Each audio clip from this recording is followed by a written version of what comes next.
आपकी स्क्रीन पर दो वीडियो चल रही हैं। ये वीडियो उस वक्त की है जब एक पत्नी अपने पति की हत्या की बात ऑन कैमरा कबूल कर रही है। एक वीडियो में ये महिला हंसती है, मुस्कुराती है और ये कहती है कि मैं तो फंस गई, अब घर वाले मुझे मार देंगे।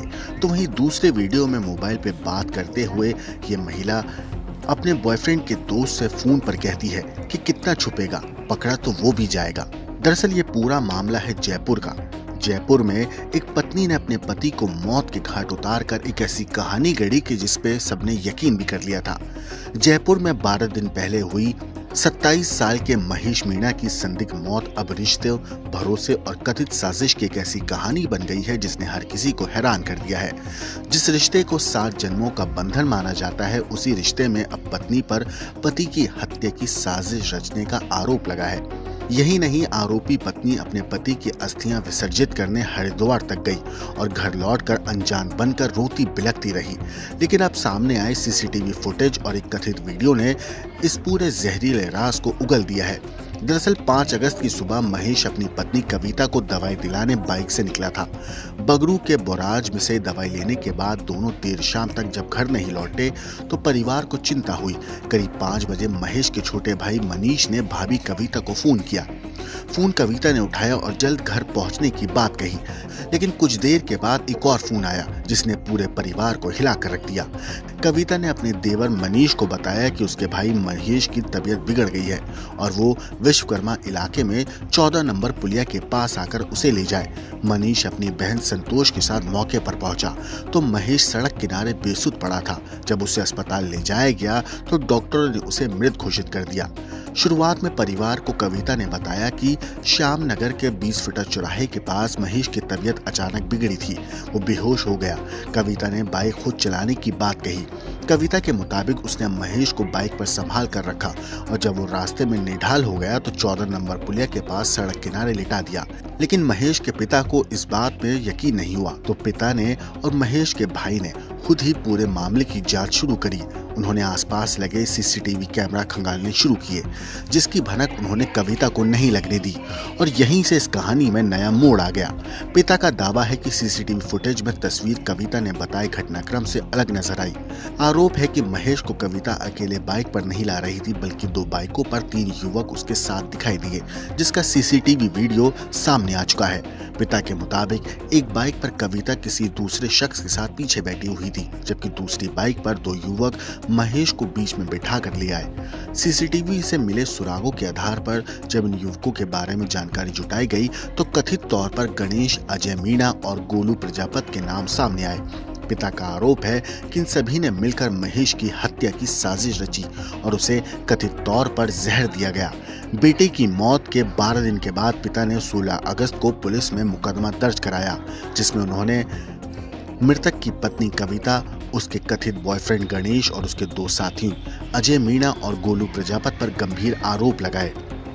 हमारे को तो दवाई लेने के लिए बोल के गई थी और फिर वो हमारे को दवाई लेने के लिए वहाँ गई।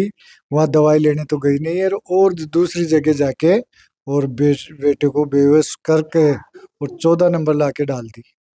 कितनी तारीख की घटना? ये 5 तारीख की है। उस टाइम पुलिस को सूचना दी आपने?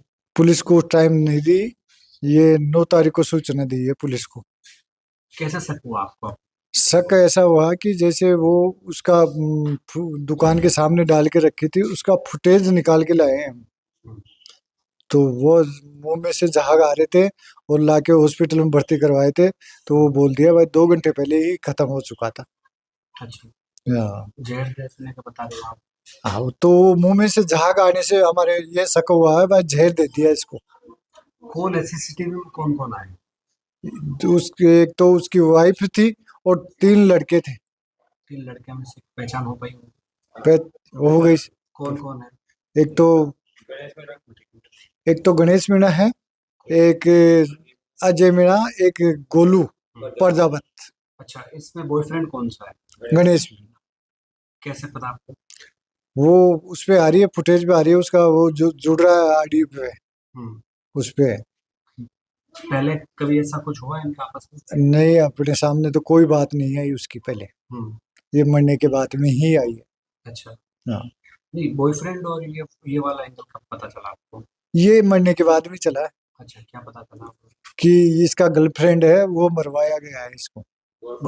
वो मिलके और वो दवाई, ये जहर पिला दिया। अच्छा, हम्म, जब ये महेश की मौत हुई तब वो यहीं पे मौजूद थी? यहाँ पे नहीं थे, हमारे को तो नहीं मिले। नहीं, वो आपकी बहू बहू मौजूद थी वहीं। यही थी आप? हाँ, और हरिद्वार कौन कौन गए? हरिद्वार में वो महेश का छोटा भाई की घरवाली, और एक उसकी महेश की सिस्टर, 2 सिस्टर, एक उसका जीजा जी, एक वो वाइफ। खुद गई भाई। उस टाइम उसके हाव भाव कैसे थे? उस टाइम हमारे को ऐसा शक नहीं था कि ये ऐसे जहर खिला के इसको वो दे दिया, तो वो हरिद्वार चले गए उसके साथ। जब आपने पुलिस में रिपोर्ट दी तब तक वो यहीं थी सब। पुलिस को रिपोर्ट दी 9 तारीख को, 9 तारीख को भी यहीं थी, 10 तारीख को भी यहीं थी, 16 तारीख को लेके पुलिस लेके गई है उसको। पुलिस हमारी सुनाई नहीं की उस टाइम में, 9 तारीख को गई तो सुनाई नहीं की, तो वो 16 तारीख तक उसमें वो यहाँ बिठाए रखे उसको। आपको बता दें, महेश के भाई गगन मीणा ने बताया कि 12 नवंबर 2024 को महेश की शादी कविता से हुई थी। बच्चेदानी में सूजन के चलते डॉक्टर से देसी दवाई लेती थी, लेकिन घटना वाले दिन डॉक्टर के पास जाने के बजाय कविता अपने पीहर चली गई। इसके बाद महेश की संदिग्ध मौत हो गई और पोस्टमार्टम के बाद शव का अंतिम संस्कार कर दिया गया। लेकिन पति की मौत के बाद भी कविता का चाल चलन कुछ अलग था, जो कि परिजनों को संदेह लगा। जब हमारे को पता जब चला, जब वो मतलब हमारे को मतलब हमारी मेरी सिस्टर को ऐसे बताया उसने कि मैं इसको बांध कर लेके आई हूँ 200 फीट से। उसके बाद में हमने उस टाइम कुछ भी नहीं बोला। हमने पोस्टमार्टम के लिए मैं इसको दे दिया। मैं इसको पोस्टमार्टम के लिए देने के बाद में जब हम उसको तीसरे के दिन गंगा जी भेज दी। गंगा जी भेजने के बाद में चौथे दिन मैं गया वहाँ पे 14 नंबर जहाँ पे ये हादसा हुआ था। मैंने वहाँ की फुटेज खंगाली। वहाँ पे फुटेज में मेरे को ये 3 लड़के और दिखाई दिए।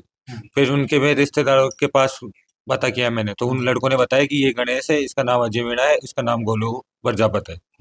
ठीक है। और उन्हीं के रिश्तेदारों के थ्रू मेरे को पता लगा है कि गणेश से 9 साल से इसका अफेयर था। तो और उसके बाद में मैं यहाँ पे सभी घर वालों को आके बता दिया। बताने के बाद में घर वालों ने 9 तारीख को थाने में चले गए। थाने में जाने के बाद में उस लड़की की रिएक्शन ऐसा कुछ भी नहीं था। वो मतलब मुस्कुरा रही थी, उसके मुंह पे कुछ भी नहीं था। वो भगने की कोशिश की थी, लेकिन लड़कों हमारे सब पूरी रात जगे, सारे घर वाले पूरी रात जगे 9 तारीख से लेके 16 तारीख तक। तो उसका ध्यान नहीं रख रहे थे, उसको भगने नहीं दे रहे थे, सब उसके साथ ही थे। वो जब उसके पिताजी ने उससे पूछताछ की तब क्या बोला उसने? उसके पिताजी ने जब पूछताछ की उस टाइम तो उसने मना ही किया था कि मैंने कुछ भी नहीं किया, कुछ भी नहीं किया। लेकिन जब मैंने फुटेज दिखाई ना, उसके बाद में उसने बोलना चालू किया था। आपने उनको फोटोज दिखा दिया? हाँ, मैंने फोटोज दिखा दी कि आपने क्या, आप बोल रहे हो कि आप अकेले बांध के लेके आई हो, तो आप इसमें देखो इसमें कौन कौन आया है साथ में। तो फिर क्या बोला? फिर उसने बता दिया पूरी बात हमारे को कि गणेश के साथ मिलकर उसने किया। पूरा बात उसने बता दिया। उसने बस्सी में पंडित जी कचोरी वाला है, वहां से गणेश ने स्टॉल भी खरीदा है, मतलब मुंह लपेटने के लिए ब्लैक कलर का, जो इसमें वीडियो में पहन रखा है। वो मारा कैसे? मारा जहर दे के मारा है ना, बता रही है ना वो खुद। अच्छा, खुद बोल रही है? हाँ, खुद बोल रही थी। कब शादी हुई थी? 12 नवंबर 2024 को। ये उस डॉक्टर के पास बार बार क्यों जाते हैं? सर, वो डॉक्टर के पास कोई बच्चादानी में सूजन बता के जाती थी। वह बच्चादानी में मेरे सूजन है इसलिए जाती थी। अच्छा। लेकिन उस डॉक्टर के पास नहीं गई थी 5 तारीख को। ये सीधे अपने ससुराल गई थी, ससुराल से नई किनार मंदिर गई थी। मतलब अपने पियर गई थी, फिर पियर से सीधे नई किनार मंदिर गई थी। पुलिस की कार्रवाई कैसी लग रही है? संतुष्ट है? मैं तो संतुष्ट नहीं हूँ अभी तक पुलिस की कार्रवाई से, क्योंकि मेरे को अभी तक पोस्टमार्टम रिपोर्ट में क्या है क्या नहीं है कुछ भी पता नहीं मिला है अभी तक।